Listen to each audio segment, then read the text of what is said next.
thinks Hamish Macbeth poaches." "I doubt it," said Heather. "He's too lazy. He ought to get married. He must be all of 35 at least. Most of the girls in the village have broken their hearts over him at one time or another. I can't see the attraction." She joined her husband at the window, and he put an arm around her plump shoulders.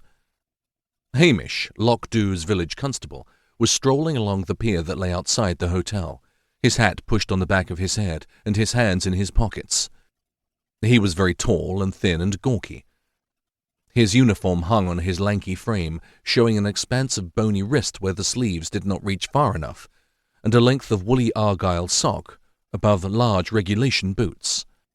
He removed his peaked hat and scratched his fiery red hair. Then he reached inside his tunic and thoughtfully scratched one armpit. The smell of hot coffee wafted up from the hotel lounge below the Cartwright's bedroom window.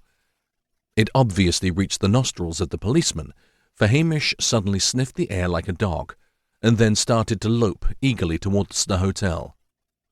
The Lochdubh Hotel had been built in the last century by the Duke of Antony as one of his many country residences. It was battlemented and turreted like a castle. It had formal gardens at the back and the clear, limpid waters of Lochdubh at the front. It had stags' heads in the lounge, armoury in the hall, peat fires, and one of the best chefs in Scotland.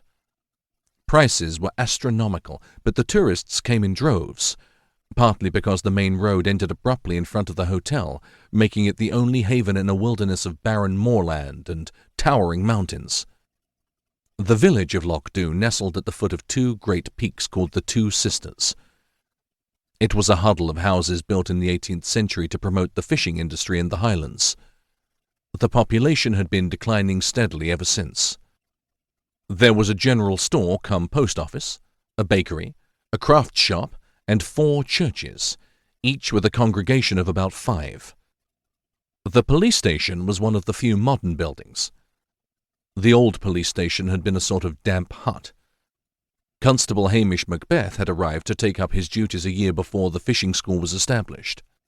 No one knew quite how he had managed it, but in no time at all, he had a trim new house built for himself with a modern office adjoining it, with 1 cell.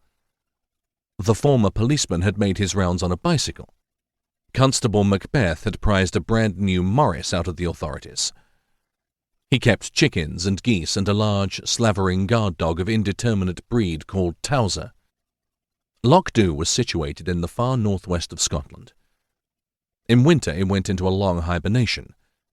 In summer, the tourists brought it alive. The tourists were mostly English and were treated by the locals with outward Highland courtesy and inner Highland hate. John Cartwright had been struggling for a month to make the fishing school pay when he had met Heather. It was Heather who had taken over the bookkeeping and put advertisements in the glossy magazines. It was Heather who had trebled John's low fees, pointing out shrewdly that people would pay up if they thought they were getting something exclusive, and the rates were still reasonable considering the excellent salmon rivers they were allowed to fish.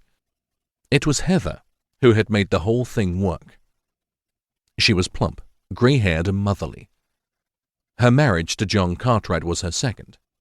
John often thought he would never know what went on under his wife's placid brow, but he loved her as much as he loved angling, and sometimes, even uneasily, thought that the school would not have survived without her, although most of the time he prided himself on his business acumen, and his wife comfortably did all she could to foster his belief.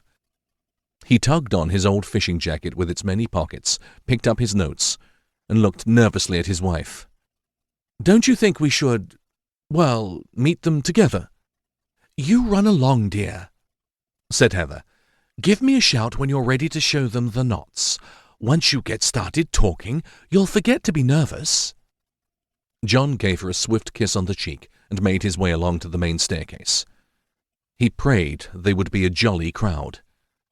At least he knew the Major, although that was more a case of being comfortable with the evil he knew. He pushed open the lounge door and blinked nervously at the 8 people who were standing around eyeing each other warily.